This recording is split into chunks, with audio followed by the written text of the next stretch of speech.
Pelo Senhor, você pode tomar o seu assento. Eu quero neste momento dividir com você a palavra do Senhor e já vou te chamar para abrir a sua Bíblia no primeiro livro de Samuel, capítulo de número 13. Eu tenho certeza que Deus tem uma palavra para o nosso coração, para a nossa vida, para falar conosco nessa noite. Afinal, Deus já está falando e todas as nossas reuniões nós colocamos no coração esse desejo de que o Senhor possa se renovar nas nossas vidas através da sua palavra, e cada encontro que nós fazemos é um encontro dessa transformação feita pela palavra do Senhor. Primeiro livro de Samuel, capítulo de número 13, eu estarei lendo do versículo 8 até o versículo de número 14, estarei acompanhando a leitura ali. Você acompanha a leitura comigo e como sempre faço, dê atenção especial. Não olhe para o cidadão que está aqui. Ouça o que a palavra do Senhor tem para dizer para você. Não que nós não tenhamos obrigação de se preparar, de se santificar, de buscar a presença do Senhor, mas nunca vai ter a ver com alguém. Tudo tem a ver com Ele. E eu sempre falo que pregar o Evangelho, embora seja um grande desafio, ao mesmo tempo é muito fácil, porque nós só temos que falar daquilo que já está escrito. Não podemos e temos que lutar para não inventar nada, porque o problema é inventar, porque o que nós precisamos, nós já temos aqui, perfeito, na sua palavra, e é isso que eu quero estar trazendo nesta noite. A palavra do Senhor diz assim: então Saul esperou 7 dias conforme Samuel havia orientado, mas quando viu que Samuel não chegava a Gilgal, o exército abandonou Saul e se dispersou. Diante disso, Saul ordenou: trazei-me aqui os animais para holocaustos e as ofertas de paz e comunhão. E ele mesmo ofereceu o holocausto.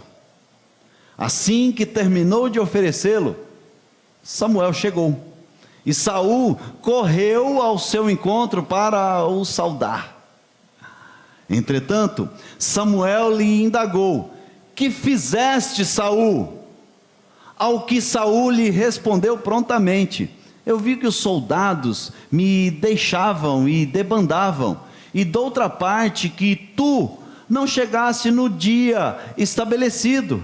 O profeta atrasou, e ainda que os filisteus estavam reunidos em Micmas, e refleti: agora os filisteus vão cair sobre mim em Gilgal, e eu nem sequer tentei buscar a face de Yahvé e alcançar a sua ajuda. Assim, premiado pela necessidade, ofereci holocausto. Ao que replicou-lhe Samuel: agiste como um insensato, como um louco. Tu não obedecesses a ordem que Yahvé, teu Deus, te dera. E se tivesses obedecido, Yahvé teria estabelecido o teu reino para sempre sobre todo Israel. Mas agora, o teu reino não subsistirá, e tu não seguirás governando.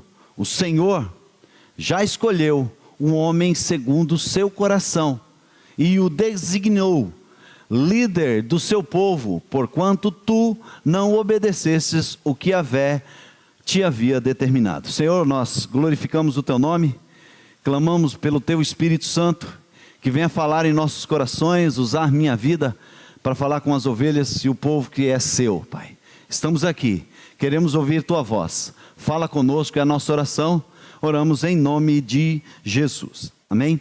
Bom, gente, o que eu quero tratar com vocês, quero conversar com vocês essa noite, não é sobre força, não é sobre poder, não é sobre tronos, sobre reinos, sobre você vai ser um vencedor, não é sobre prosperidade, não é sobre você é cabeça, não é caule, não é Deus vai te tirar do pasto e colocar no trono, não é também sobre perfeição, sobre ser a pessoa perfeita ou ser superior a alguém, mas é sobre uma das coisas mais importantes e básicas de quem já alcançou a graça. Tem alguém que já alcançou a graça aqui? Ou melhor, que a graça já te alcançou? Diga: a graça me alcançou. Então, se a graça te alcançou, essa palavra é para você. Mas se de repente no seu coração você sentiu: eu não estou entendendo nada, eu quero falar para você: a graça pode te alcançar nesta noite e mudar o seu coração, porque é justamente sobre isso que eu quero falar nessa noite. Ser segundo o coração de Deus. Talvez não, certamente esse é o maior desejo de todos aqueles que foram alcançados pela graça, de responder a esse amor de forma que o nosso coração seja segundo o coração de Deus, seja equiparado ao coração de Jesus, que Deus possa encontrar no nosso coração a semelhança de Cristo, porque essa é a verdade da salvação, essa é a verdade de Cristo na nossa vida. Muitas vezes nós pegamos alguns textos e queremos apenas colocar a força e o poder e a transformação em algo que, como se fosse apenas, a nossa jornada fosse apenas uma jornada aqui na terra. E o que eu gosto de lembrar e vou sempre reforçar na nossa jornada é: gente, embora Deus tenha algo grandioso e pode fazer algo grandioso na nossa vida, nessa jornada aqui na terra, a nossa morada não é aqui, o nosso reino não é daqui, nosso pensamento não é daqui, nosso coração não pode estar aqui. Nosso coração deve estar no trono, porque é para isso que nós fomos chamados. Então, o que eu quero falar é justamente sobre esse entendimento, e talvez até falar sobre isso é muito difícil para todos nós. Ser segundo o coração de Deus, ter um coração segundo o coração de Deus. E eu quero, em nome de Jesus, que você primeiramente aquiete o teu coração, fique com tranquilidade. E vamos aprender com essa história, ou melhor, aprender com a história de dois reis, o que é que Deus faz na nossa vida e o que Deus transforma. Afinal, preste atenção no que eu quero falar, nem todos são segundo o coração de Deus. Nem todos são segundo o coração de Deus, mas todos podem ser segundo o coração de Deus. Todos podem ser. Então, a primeira coisa que nós devemos colocar no coração é: opa, peraí, cara, isso não é para um ser especial. Você está me entendendo? Opa, essa palavra não é para um ser especial, um ser notável, alguém que, poxa, peraí, esse cara é especial, essa mulher é especial, é santa, é perfeita. Não é. É para pessoas como nós, pessoas que o Senhor nos alcança, nos ama e nos chama, e à medida que nós abrimos o nosso coração com esse desejo, é o primeiro passo para que de fato, a cada dia mais, essa verdade se torne intrínseca no nosso coração e nós possamos caminhar com essa verdade. O texto ao qual nós lemos é a história do rei Saul, né? O rei Saul é o primeiro rei do povo de Israel, um rei desejado pelo povo, um rei onde Deus o deu de acordo com aquilo que o povo queria, porque o povo de Deus começou a ver que as nações tinham seus reis e eles só tinham a Deus. Você consegue entender isso, gente? Muitas vezes no nosso coração nós aceitamos as propostas do mundo, tipo, as pessoas têm tudo, tem isso, tem aquilo, tem poder, tem grandes coisas, e eu só tenho Deus. E o que eu quero dizer, e eu quero começar a minha fala com você é: se você tem Deus, você tem tudo o que você precisa. Você não precisa, você não tem mais falta de nada. A base e o início de todas as coisas é esse entendimento: Deus, e a partir de Deus todas as coisas têm sentido.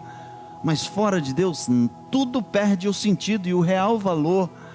Mas o povo de Israel, infelizmente, com o coração cético, com o coração ainda sem entender esse propósito, começa a olhar o natural, e por conta do natural começa a olhar para quem governava eram os sacerdotes e os juízes, e Samuel é esse sacerdote, esse juiz e o profeta. Samuel trazia a vontade do Senhor para o povo, e o povo obedecia essa vontade, e o reino era estabelecido dessa forma. Mas aí o povo começa a olhar para o natural. O Samuel está velho, os filhos de Samuel não estão com essa bola toda. É melhor a gente ter um rei. É melhor ter um rei que nos governe como todos os outros povos, não entendendo que o reino que Deus estabelece com o seu povo, o reino sacerdotal, o reino que o Senhor promete que está conosco, que está com o povo, é o reino do céu. Não tem a ver com o reino aqui, não tem a ver com a força bélica do exército, não tem a ver com o intelecto, tem a ver com a dependência, com ser dependente do rei. E nós temos batido nessa tecla insistentemente, nesse entendimento. Quanto mais nós entendemos as coisas do rei, mais nós temos uma vida próspera aqui na terra. E quando eu falo prosperidade, eu não estou falando de riqueza, eu estou falando ausência de necessidade. Quem está comigo? É muito melhor ser próspero do que ser rico, porque rico tem tudo, mas tem muita necessidade. O povo de Deus, que é próspero, ele tem tudo porque ele tem Deus, e Deus não deixa faltar nada. Olhe para alguém e fala: não vai faltar nada para você, nada, nada. Mas olha aqui para mim agora, olha aqui para mim. O fato do seu irmão ter falado para você isso, não significa que se você não se posiciona no rei, vai acontecer. Ah não, ele falou uma palavra mágica para mim, agora não vai faltar nada. Opa, nós estamos falando da dependência do rei, nós estamos falando do reino de Deus, nós estamos falando de buscar primeiro o reino de Deus e ter esse entendimento. Então Saul era esse rei, e aqui o texto fala de um momento da vida dele que Deus já tinha estabelecido como funcionava, e a função de um rei era diferente da função do sacerdote. Embora o rei tenha o poder de governo, o sacerdote tem o poder do sacrifício das coisas espirituais, cada um cumprindo a sua missão em obediência. Porque a grande questão, e gente, isso eu preciso falar com vocês, isso nós precisamos olhar atentamente. O reino de Deus, o estabelecimento do reino de Deus é um reino de obediência ao rei. Não é um reino de circunstância, de necessidade, de momento. E Saul está passando por um momento circunstancial de necessidade, de dificuldade, e aí ele tem uma ideia mirabolante, porque ele sabia o que resolvia, porque ele sabia, na essência ele sabia o que resolvia, que as batalhas não seriam vencidas pelas suas mãos, que as batalhas seriam vencidas pelas mãos do Senhor, e ele precisava, para vencer a batalha, precisava se fazer o sacrifício, precisava se fazer a consagração ao Senhor, mas não era ele que faz consagração, Samuel que faz a consagração. Só que de repente, Saul, ele está passando por uma crise, por um momento de dificuldade, e aí, foi a queda dele, e talvez, gente, eu queria que você prestasse bastante atenção nisso, talvez é o princípio da queda de todos, esse é o princípio da queda, ser movido pelas circunstâncias e sentimentos, ser movido pelo coração e pelo desejo, e não pelo princípio. Quem é movido por circunstâncias, por sentimento, por emoção e não por princípio, está no caminho de queda. E o caminho de sustentação é quem é movido por princípio. E a pergunta é: o que tem movido a sua vida? Princípios ou deixa a vida me levar, no momento eu resolvo. No momento eu consigo resolver. Não, as circunstâncias vão vir e eu vou conseguir. Saul está passando, e nós entendemos que ele estava passando por uma crise pesada, por um momento difícil. De repente o exército começa a se afastar dele, de repente ele começa a perceber que os filisteus começam a se aproximar, o exército filisteu, o inimigo começa a se aproximar. Ele fala, cheio de sentimentos, cheio do seu coração, e a palavra de Deus fala que enganoso é o coração mais do que tudo. Ele decide segundo o seu coração, não segundo a vontade do Senhor. Igreja do Senhor, igreja do Senhor, precisamos colocar no nosso coração, não ser governado pelos nossos sentimentos, pelas nossas emoções. Falo isso com amor e tremor. Precisamos. O problema da nossa geração é o problema que nós vemos todas as quedas. Todas as quedas são por causa de um sentimento, de uma necessidade de querer resolver um problema tirando o princípio. Por causa de querer colocar a mão naquilo que não é a vontade do Senhor.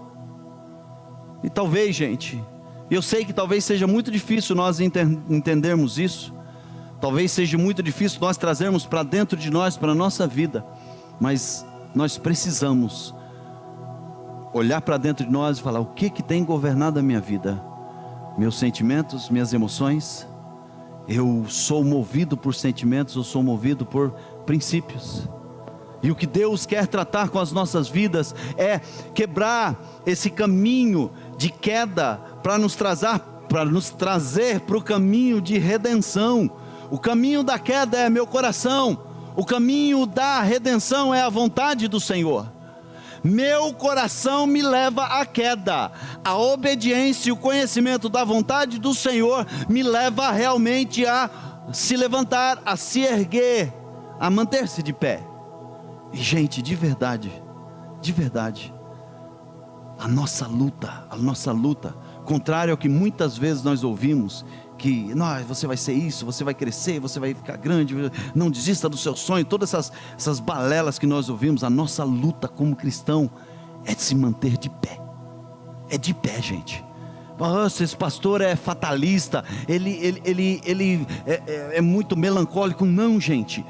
Quem está de olhos, quem está com os olhos abertos ao que está acontecendo, ao que o Deus desse século tem proclamado, colocado, as seduções que nós temos, está atento e percebendo: ei, cara, ainda que eu seja nesse governo, nesse sistema, o mais miserável, eu preciso estar de pé, porque é melhor miserável chegar no céu do que cheio de poder ir para o inferno.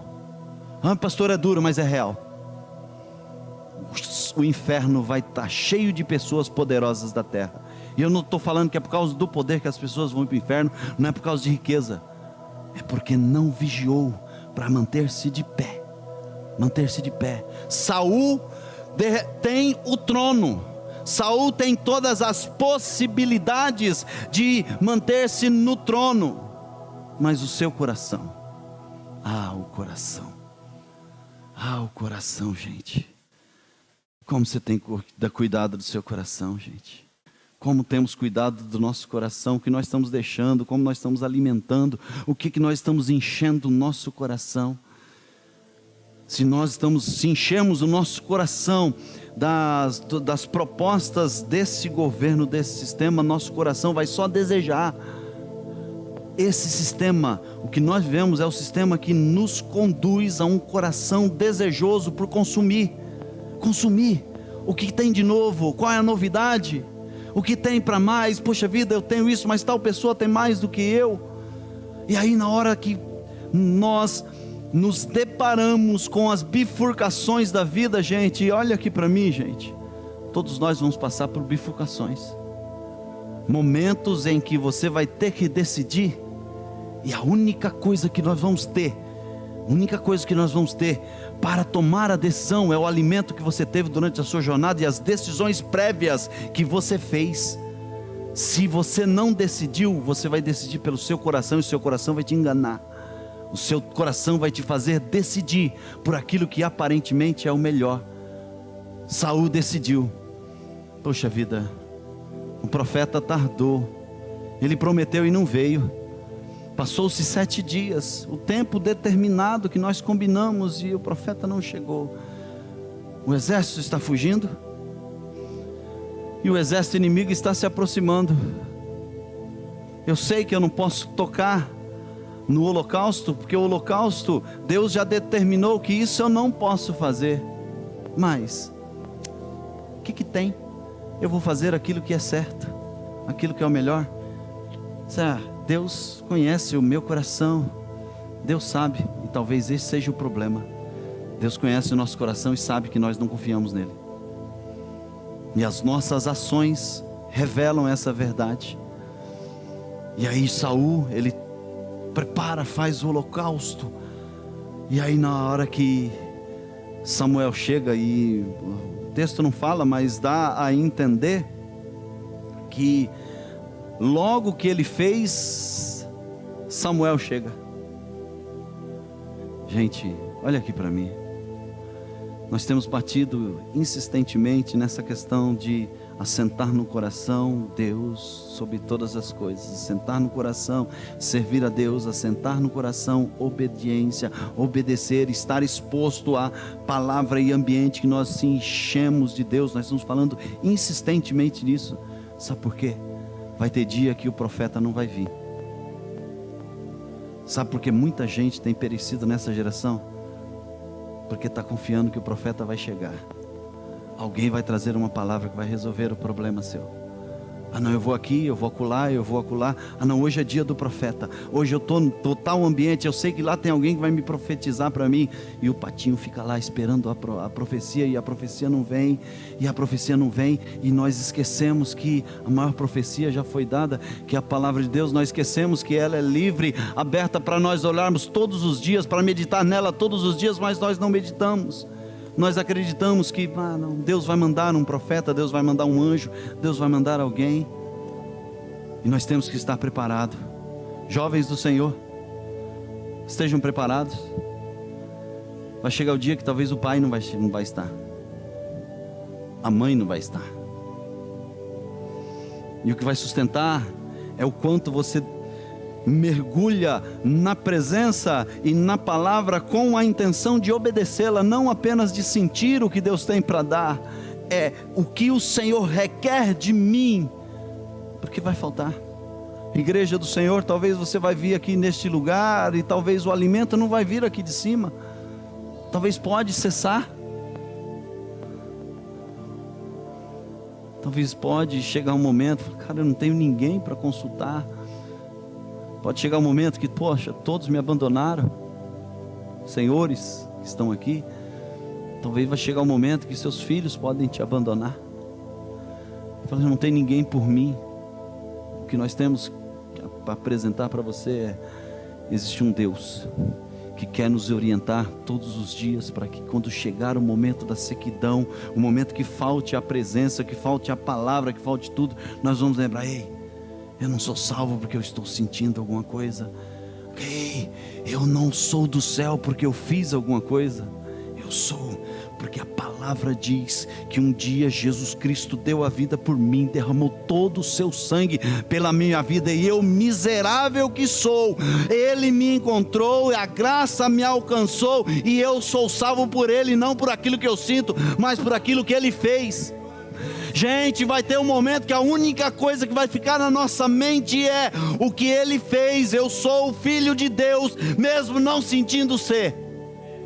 Aí eu me sinto o maior lixo, mas continuo sendo o Filho de Deus, se eu medito nessa palavra e coloco no coração obedecer à vontade do Senhor. Mas se eu não coloco no momento da bifurcação, no momento da decisão, eu vou decidir pelo sentimento, e quando eu decido pelo sentimento, é o princípio da minha queda. Quem está me entendendo aqui? Nós precisamos, isso é um exercício, gente. É um exercício que nós fazemos no nosso ser. O exercício de, poxa, o que está me movendo? O que move no meu dia a dia? O que move no meu ser? E nós estamos falando é ser segundo o coração de Deus. Mas sabe o que nós somos movidos a ser? Segundo o nosso coração, o coração de alguém, não o coração de Deus. Segundo o meu coração, é minhas vontades, os meus desejos, os meus sentimentos. Segundo o coração de alguém, é o que vão pensar de mim. Poxa vida, e se eu não tomar uma decisão, se eu não fizer isso, o que vão pensar de mim? O que vão falar de mim? O sentimento que vão ter de mim? Opa, eu preciso ir com o grupo, porque se eu não for com o grupo, esse grupo não vai me aceitar. Opa, se eu não for na escola com esse grupo aqui, eles vão falar que eu sou careta. Se eu falar que eu sou crente, porque eu sou crente, vou casar virgem, pelo amor de Deus, vão falar que eu sou careta. Eu preciso ter algo diferente. É a queda. Mas quando nós decidimos o que a palavra fala sobre, o que o coração de Deus tem a dizer para mim. E olha, gente, essa aqui é a coisa mais linda do Evangelho. O mais miserável, o mais culpado, o mais condenado, Deus não nos deixa refém. Sabe por quê? Ele pega esse coração lixo, duro, difícil de lidar, e fala: eu te dou um novo coração. Um coração agora não mais feito de pedra, mas um coração segundo a vontade do Senhor. É isso que nós recebemos, e hoje nós temos esse coração, e nós precisamos decidir firmemente no nosso coração. Eu acredito, irmãos,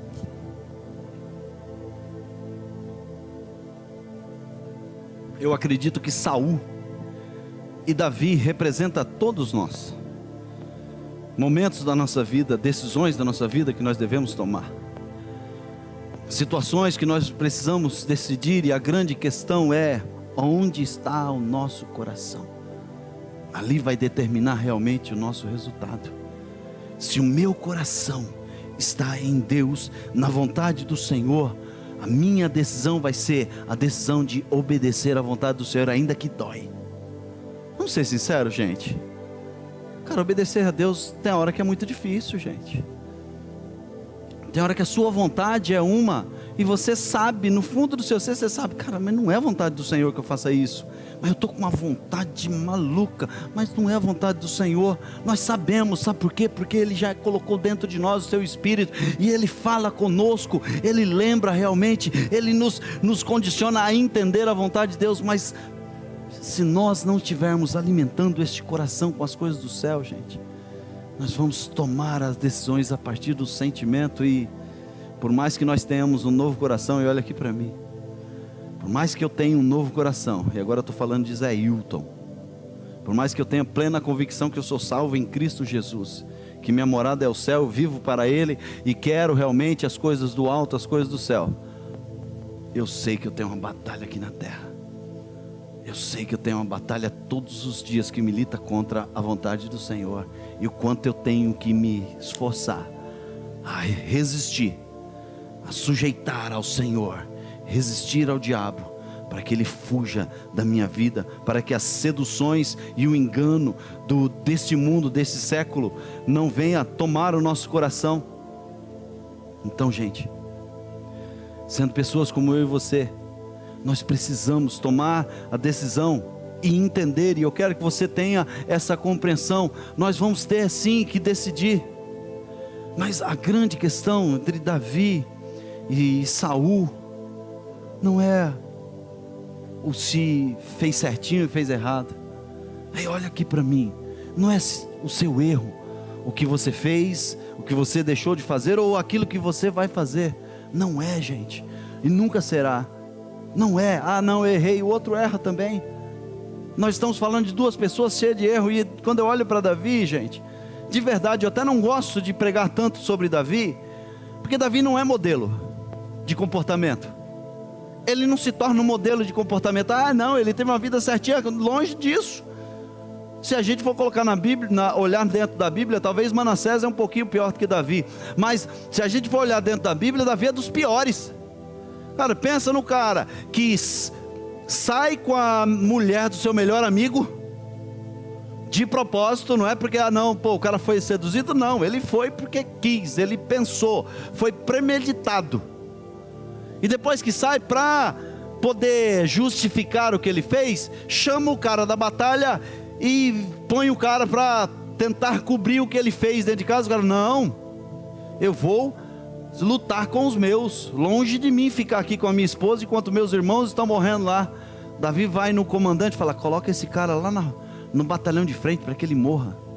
Um assassino doloso, não foi um assassino culposo, ele teve dolo, ele quis, não foi: nossa, eu mandei e o cara morreu. Não, ele falou: coloca na frente para que ele morra.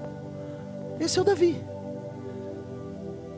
Então, quando nós olhamos, e num olhar natural nós olhamos Davi e Saul, parece que se nós não olharmos a palavra de Deus, não olharmos a partir de Cristo, a partir do Senhor, nós vamos falar: cara, o pecado de Davi foi muito maior do que o pecado de Saul. Vocês conseguem ter esse entendimento? Cara, o Saul, o que ele fez nesse momento? Olha só, os dois erros de Saul. Primeiro erro, ele sacrificou e não era para ele sacrificar. Olha, talvez no nosso julgamento fala, cara, Deus é injusto. Poxa vida, como assim? O cara fez isso e por causa disso ele perdeu o reinado? Na nossa justiça, no nosso trapo de imundícia, nós olhamos dessa forma, mas o que Deus está olhando é essência, é princípio, não é ação, não é o que eu faço, é o princípio, a obediência, o quanto eu estou disposto a obedecer a sua vontade. Então, Saul sacrifica e um pouquinho mais, sacrifica e perde o trono. Aí o profeta fala que Deus já preparou um homem segundo o coração de Deus. E um pouquinho mais adiante, Saul, Deus dá uma ordem para ele, para vitória sobre os amalequitas. Fala para ele, só que sobre os amalequitas não deixe nada, mate tudo, queime tudo, não fique nada. E Saul novamente teve uma boa intenção. Cara, olha os bois da hora, olha os carros, os cavalos da hora, olha as cabritas, que da hora.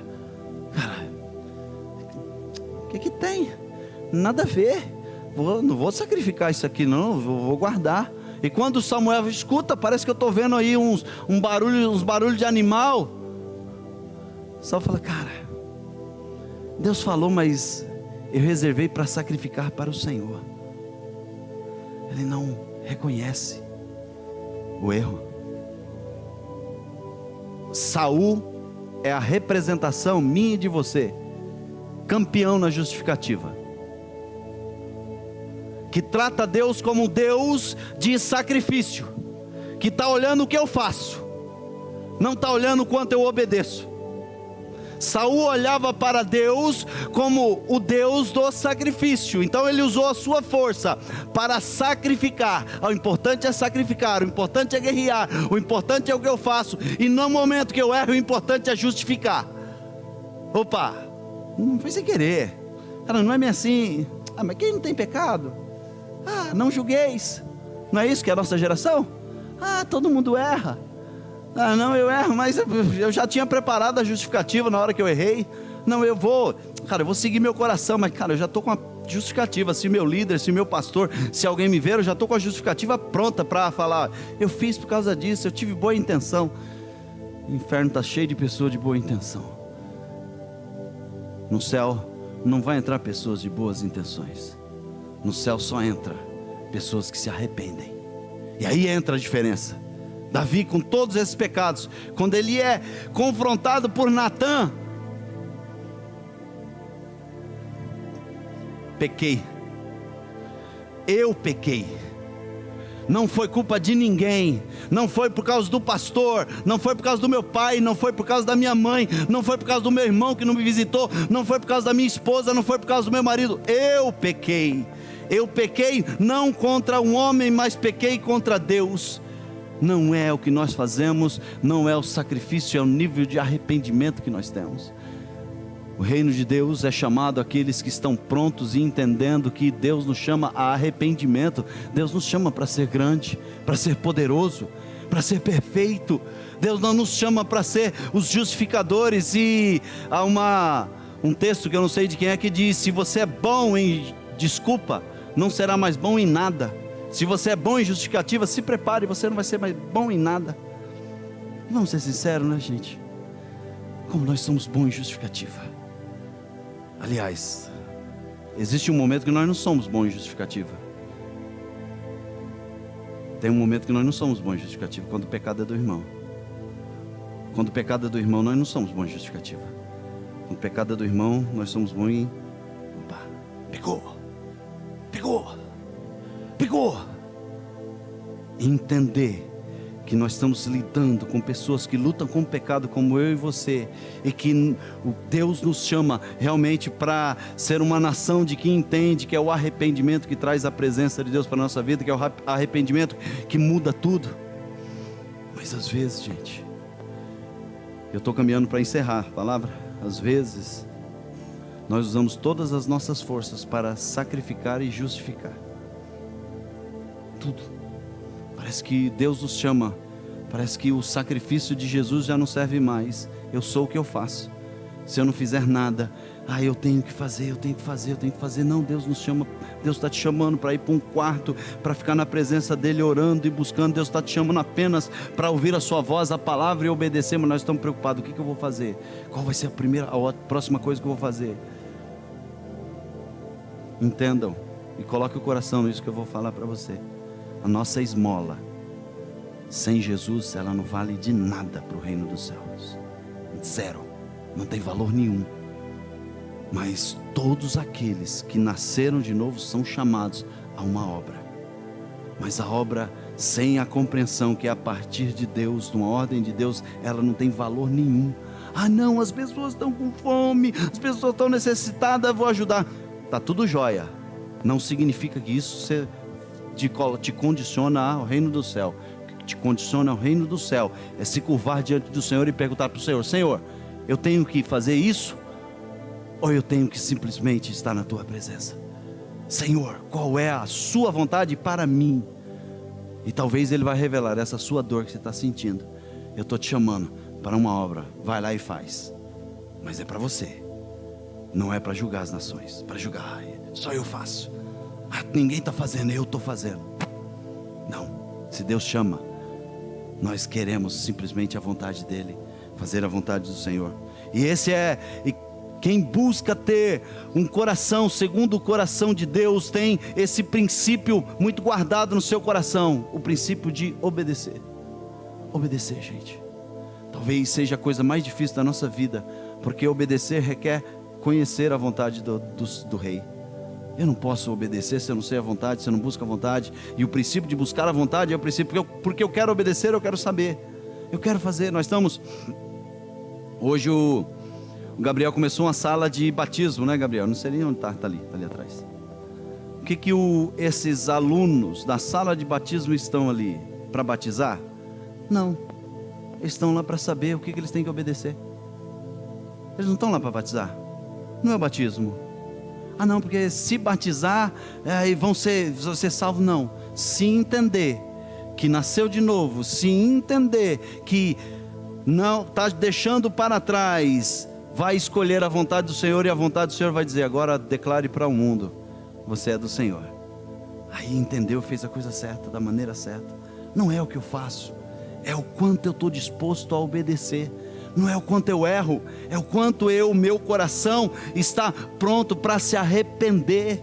E o arrependimento é realmente o lugar que nos traz para a presença de Deus, quando nós temos esse entendimento. E a verdade da vida é, irmãos, quando nós nascemos de novo, o desejo da nossa vida, o desejo do nosso coração, é o desejo da vontade do Senhor. É todos os dias: Senhor, qual é a sua vontade para a minha vida? Qual é a sua vontade para mim agora? É amar a Ele sobre todas as coisas, sabe, gente? E às vezes eu tenho, ao mesmo tempo que eu tenho facilidade de falar sobre isso, eu sempre abro um filtro de entendimento, gente. Amar sobre Deus todas as coisas não é a coisa mais simples do mundo, não, gente. Não é uma frase que nós colocamos na parede, não é uma frase que nós falamos de efeito, cara. Amar a Deus sobre todas as coisas é colocar realmente o coração nele. É muitas vezes entender: Senhor, eu me arrependo porque eu não te amo. Eu me arrependo, Senhor, porque eu não estou te amando mais do que outras coisas. Me ajuda.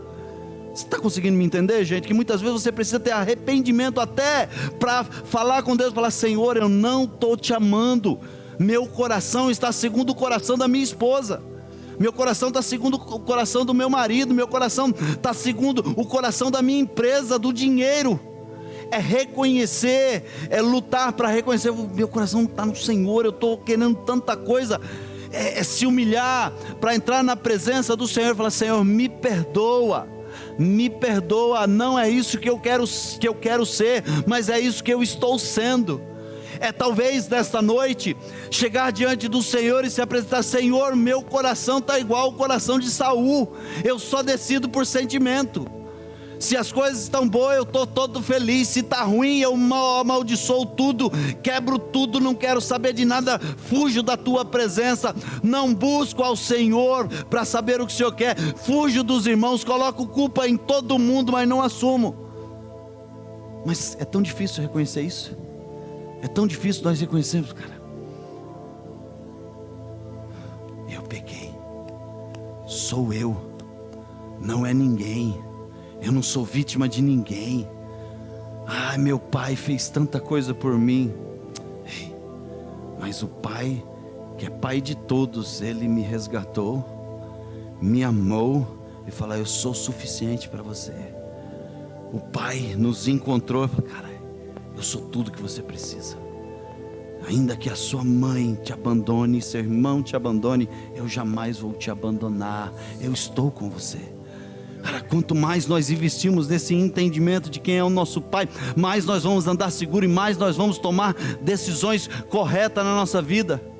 E mais, quanto mais nós estivermos em Deus, preste atenção nisso, gente. Quanto mais nós estivermos em Deus, mais nós vamos amar o que Ele ama. E olha aqui para mim. E Deus ama o seu irmão. Deus ama a igreja. Deus ama a verdade. Deus nos chama para a verdade. Deus ama realmente aquela pessoa que você realmente tem um sentimento ruim. Deus ama. Deus ama os que não são amáveis. E quanto mais eu estou nele, mais Ele me capacita a amar aqueles que não são amáveis. Quanto mais eu estou nele, mais eu consigo perdoar aquele que não merece o perdão. Porque aí eu entendo que não tem a ver comigo, tem a ver com o amor e o perdão que Ele me ofereceu. Porque a expressão dos não amáveis é apenas eu olhando no espelho e me encontrando: cara, eu não sou amável, mas o Senhor me amou. Meu irmão não é amável, mas Ele me chama para amar, para acolher, para quebrar todos os vínculos, todas as rixas que existem. Fala: Senhor, o Senhor ama o meu irmão, eu vou amar o meu irmão com o teu amor. Mas existe uma outra coisa: quanto mais nós entendemos isso, nós odiamos o que Deus odeia. Odiamos, abominamos. Sabe o que Deus odeia? O pecado. É o pecado que separa entre o homem e Deus. Tudo que é aparência do pecado eu odeio. Por quê? Porque Deus odeia. Porque Deus odeia, Ele abomina o pecado. E aí eu vejo uma situação que fala: cara, Deus odeia isso, estou fora.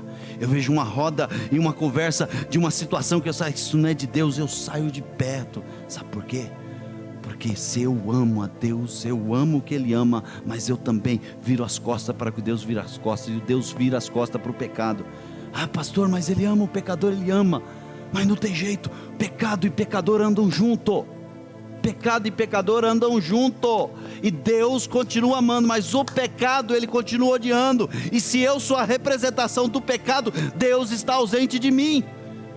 Se é um pecado que não tem arrependimento, Deus está ausente, porque Deus odeia o pecado. E não dá para a gente florear: ai, tadinho, está no pecado, não quer se arrepender e está tudo bem. Não está. Deus não ama. Deus tira a presença, e o que Ele quer é arrependimento. E nós criamos um mecanismo de que: ai, tadinho, não quer se arrepender e está tudo bem, eu tenho que abraçar, eu tenho que acolher. Ei, desculpa, eu tenho que estar pronto, esperando. Sabe por quê? Nós falamos tanto do filho pródigo, mas o pai não saiu.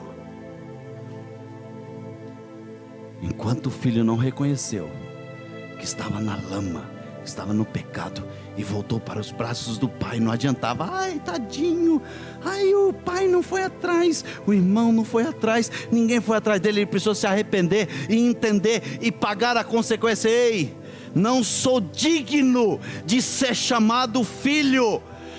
Como quem diz: o que tiver que ser, será. Mas o importante é voltar para os braços do Pai. Tô nem aí para o que o meu irmão vai falar, tô nem aí para o que a igreja vai falar, tô nem aí para o que os outros vão pensar. Eu quero a presença do Pai. E quando isso acontece, quando há esse passo, aí sim o Pai vai ao encontro.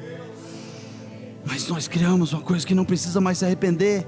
Ah, não precisa mais se arrepender, o importante é voltar. Ei, não. Ei, pecado tem nome e precisa arrependimento. Davi pecou, e o que mudou não foi ele justificar o pecado, foi ele se prostrar diante do Senhor. Eu pequei, mesmo não sendo modelo. Quero chamar o Ministério do Louvor para vir aqui. Mesmo não sendo modelo, Davi se torna a referência de um homem segundo o coração de Deus. É o que eu quero dizer para você. Talvez você possa não ser o modelo para este mundo. Talvez as pessoas podem olhar para você e falar: cara, vocêzinho. Mas o Senhor, Ele conhece o seu coração, Ele conhece aquilo que está dentro de você, e Ele te chama para um arrependimento, para uma nova vida. Afinal, não é o que você fez, não é o que você deixa de fazer, é a tua capacidade de enfrentar. Pequei. Eu quero concluir essa palavra trazendo uma memória. E eu falei de Manassés. Talvez na Bíblia não tenha alguém tão terrível quanto Manassés. Manassés foi um dos piores reis, mais idólatra. Quando nós olhamos a história dele, parece tipo assim: qual é a vontade do Senhor? A vontade do Senhor é que você não tenha ídolo. Põe um monte de ídolo aí. Qual a vontade do Senhor? É que você não mata todo mundo. Parece que quando você olha, tipo assim: qual é a vontade do Senhor? Tudo que é contra a vontade do Senhor, é isso que nós vamos fazer. Isso não é... A Bíblia traz isso, mas os livros históricos e apócrifos falam que Isaías, que era o profeta da geração de Manassés, conta que Manassés mandou serrar ele no meio, o profeta. Eu quero dizer para você: tem salvação para um homem desse? Tem salvação para um homem desse? Que mandou matar profeta, sacrificava criança, mandava sacrificar as crianças. 50 anos vivendo nesse governo maluco, governando dessa forma. Tudo que o pai fazia, Ezequias era o pai dele, tudo que o pai fazia, ele fez completamente o contrário. Mas um dia ele teve um encontro com o Senhor. Um dia ele se arrependeu e clamou ao Deus Todo-Poderoso. E esse Deus que não está olhando o tamanho do seu pecado, não está olhando o seu passado, não está nem aí com a sua história, Ele está aí só apenas olhando o seu presente, viu no coração dele o arrependimento, o visitou, deu livramento. Ei, eu quero dizer para você: não é o que você faz, não é o que você deixou de fazer, não é a sua história, não é a sua beleza, é o quanto você está disposto a entregar o seu coração a esse Deus Todo-Poderoso. É o quanto você quer realmente entregar. O quanto. Não é, olha aqui, gente, não é o quanto você consegue entrar na presença de Deus, não é o quanto você consegue sentir de Deus. E eu volto ao começo que eu falei da queda. Não é o quanto você sente de Deus. Eu poderia dizer: é o quanto Deus sente de você. O quanto Deus sente de você. Será que existe verdade? Não é quanto: estou cheio do Espírito Santo. Eu não posso começar o culto, que eu estou lá, cheio do Espírito Santo. Eu não estou fazendo nenhuma crítica, está tudo bem. Mas o Espírito Santo está cheio de você? Quanto o Espírito Santo tem de você? Talvez ele só tenha a salvação. Não, eu aceitei porque, cara, eu não quero ir para o inferno. Opa, Senhor, eu aceito. Mas será que é só isso? Será que Deus nos chama para um mergulho muito mais profundo, de intimidade, de entrega? E será que nós não podemos reconhecer: acho que eu estou entregando muito pouco. Eu acho que um sacrifício de domingo, sabe, todo domingo eu estou na igreja, eu estou no culto, e isso para mim, isso é suficiente. Será que Deus não está requerendo um pouquinho mais, um mergulho mais profundo? Será que a carta à igreja da Ásia Maior, onde Jesus Cristo, ficando num certo relato de que Ele está para fora, bate na porta e fala: eis que estou à porta, bato, aquele que abriu o coração, entrarei e cearei com ele. Será que o Senhor não está nos chamando? Ei, eu não quero ser apenas um sacrifício, uma visitação na sua vida. Eu estou batendo no seu coração, quero ser uma morada. Eu quero fazer morada no seu coração, quero morar eternamente. E talvez, se coloque de pé, por favor. Talvez você ainda não entendeu e não entregou o seu coração a Cristo. Talvez você ouviu todas essas palavras, tudo isso que nós falamos aqui, de ser segundo o coração de Deus. Cara, eu queria isso, mas eu não entreguei a vida para Cristo. Será que o Senhor não está te chamando nessa noite para não mudar de religião? Não é uma troca de religião, não, agora eu preciso ser da religião dos crentes. Não, para ser chamado filho de Deus, filha de Deus. Será que não está chegando a hora de você tomar uma decisão e falar, cara, eu não quero mais seguir os meus sentimentos, as minhas emoções, eu quero fazer a vontade do Senhor? Será que nesse lugar possa ter uma alma, uma vida, que assim como Davi, talvez possa fazer a sua oração, que possa se arrepender?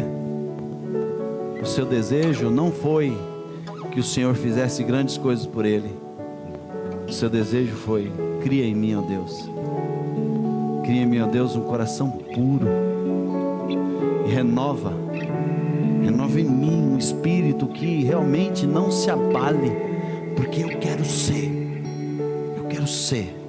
um homem segundo o coração de Deus. Eu quero ser um homem segundo o coração de Deus, que a batida do meu coração seja Jesus. Que ao meu acordar a primeira palavra que vem no meu pensamento seja Jesus, que as palavras dos meus lábios sejam: Senhor, seja feita a tua vontade, como eu posso implantar o teu reino, como posso trazer o teu reino aqui na terra. Que a vontade seja: Senhor, o que eu tenho que verdadeiramente sacrificar, e que esse sacrifício chega diante do Senhor, porque o Senhor não está de olho no meu sacrifício, mas está de olho na minha obediência, o quanto eu estou disposto a obedecer.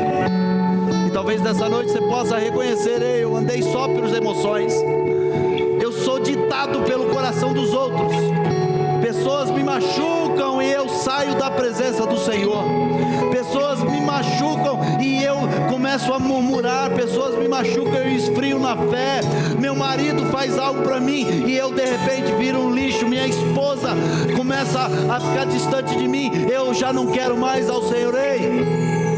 É segundo o coração do Senhor, não é segundo o coração de homens, não é segundo o coração de ninguém. Talvez as minhas palavras de pastor possam chegar e falar assim: fui machucado. Entenda, é apenas um homem que tenta ser segundo o coração de Deus, que por obedecer ao chamado do Senhor está aqui ministrando a palavra do Senhor, não porque eu quero, mas porque eu não posso deixar de falar, deixar de obedecer o que o Senhor tem me chamado. E o Senhor me chama nessa noite para falar para você: Ele está te chamando para algo mais profundo. Ele está te chamando não para um sacrifício, mas para um coração aquebrantado, porque um coração aquebrantado o Senhor não resiste. Talvez é hora de sairmos da procura da alegria, do riso solto, sem motivação, para o pranto diante do Senhor, e entender a miséria que está dentro de nós. E a miséria não é um estado físico, a miséria não é uma questão financeira, a miséria é quanto eu estou distante de Deus, a miséria é não estar com o coração diante do Senhor. Essa é a miséria, e essa é a miséria que o Deus desse século tem colocado para a nossa vida. O ouro e a prata talvez nós ganhamos, mas nos tornamos os mais miseráveis, porque perdemos o dono do ouro e da prata, que é o Todo-Poderoso. Feche seus olhos, adore ao Senhor com essa canção e reflita sobre tudo isso que foi falado. Talvez o Senhor possa implantar no seu coração, e você pode dar um passo a mais diante do Senhor nessa noite.